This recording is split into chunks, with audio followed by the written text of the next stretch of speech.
friend's birthday a little while ago. Can you sing happy birthday to her? What's your name? What's your Her name? name is Jody. What is it? Jody? Jody? Oh yeah. You ready? Happy birthday to you. Stuff. Happy birthday to you. Happy birthday, dear Jody. Happy birthday. Someone's always got to harmonize.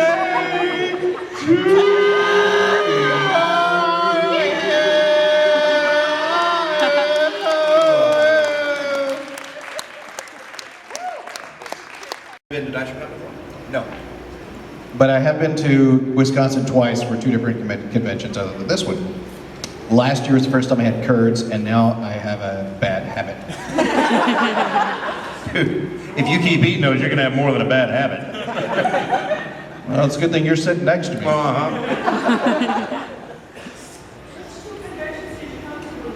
I don't know.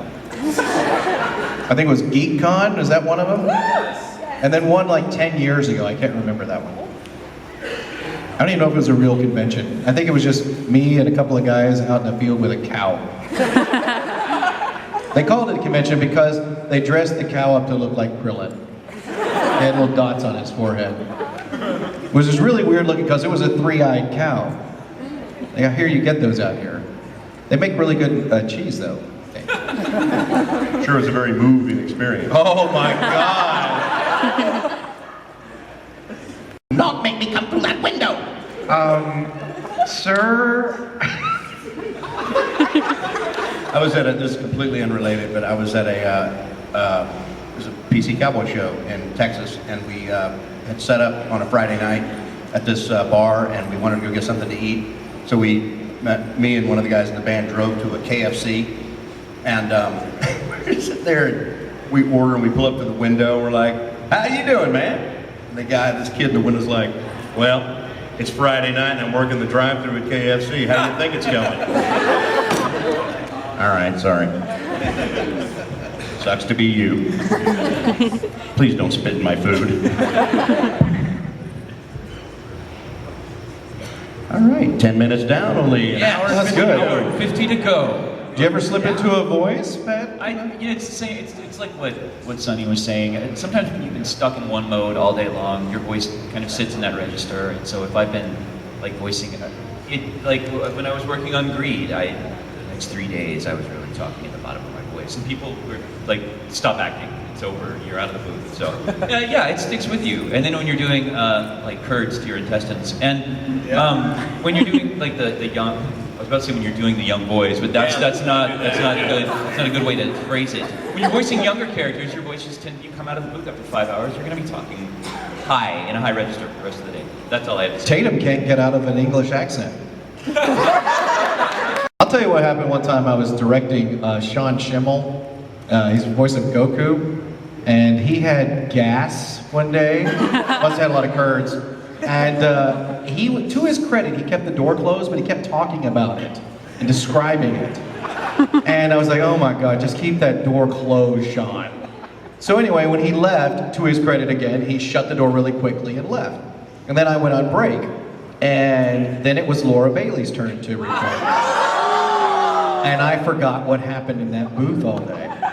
And she gets in there and I'm like, okay, Laura, this character is, and I hear, and I went, what? And she's like, what is that smell? I went, oh my God, get out, abort! And she runs out, she's like, what was that? I went, Sean had gas. And she started crying again. And I told Sean about that the next day, and he went, yes.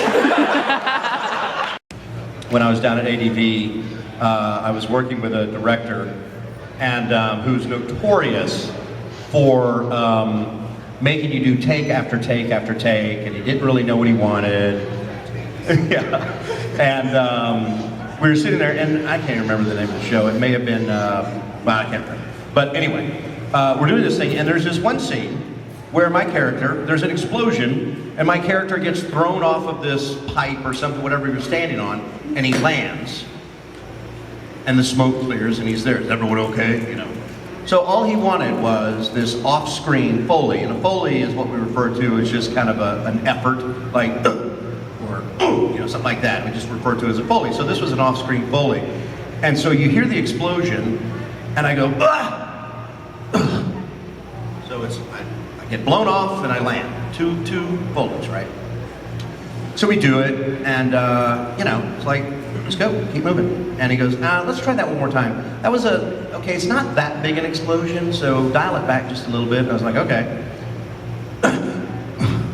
Okay, that was a little too late. It is an explosion, but not a big, you know, and I'm like, all right.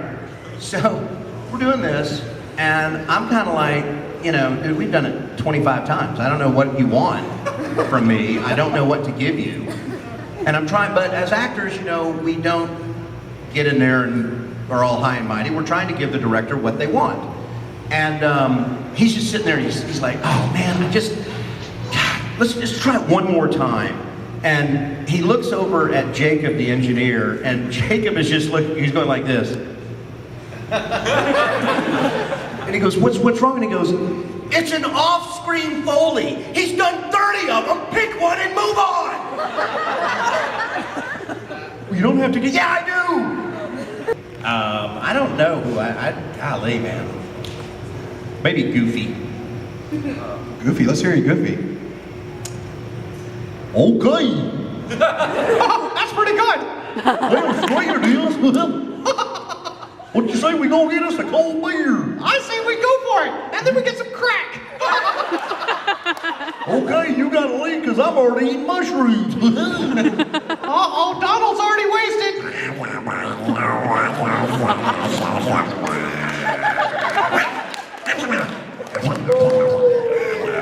Guys, you're sinning. You're sinning. It's against God's will. Stop it. Oh, that's a good pick. Perfect, manana.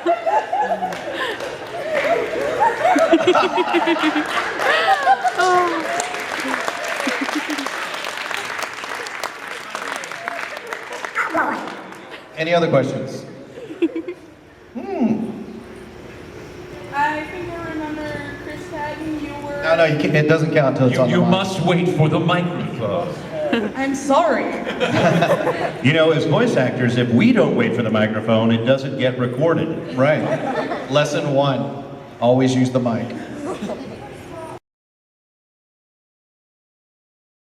Okay, and so I sort of started channeling just Vic's general vocal mannerisms and stuff, and that's where it was born. That's where it came from. Yeah. There are people. Vic, that do, Vic or Vic's typical roles? No, like Him as a person? Yeah. Well, that's interesting. I'm going to play Mike McFarlane in my next show. I had an interesting experience, and you do understand we're all friends with Vic. Exactly. We No, He's mega talented. It really. He gave me the best cigar on my birthday this year. It was awesome. I got a phone call from a friend of mine, and he goes, "Hey John, this is Bill." I'm like, "Hey Bill." He goes, "Yeah, listen, man, I was talking to my daughters, and they're huge anime fans, and they like to talk to you." And I was like, "Oh, that'd be fine, sure." Put him on the phone. Like, "Hi, who's this?" "This is Alyssa, and this is Angela." "Well, hi, Alyssa and Angela. How are you?" "I'm John Swayze." "Yeah. Say, do you know Vic Mignogna?" "Yes, I do." "Do you think you could get like an autograph from him?"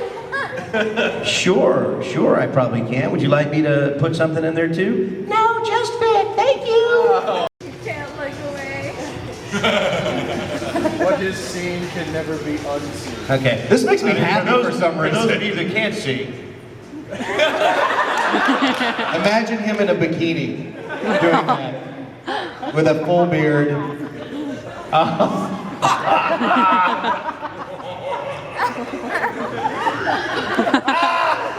Is that the Beebs? It looks like the Beebs.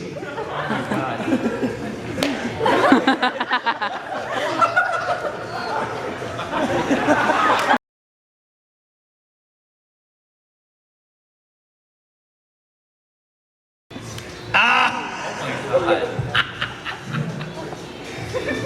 It's got to be the worst panel I've ever been. Well, it's fun for us. I mean, Okay, thank that's you. good. Thank you. yeah, that's going to be my biggest memory of this convention. Yeah, I actually like that song now. Yeah. I changed my No, mind. I can't be getting you. Oh, he's got the top off. That's sweet. Well, I'm glad I stopped acting it out.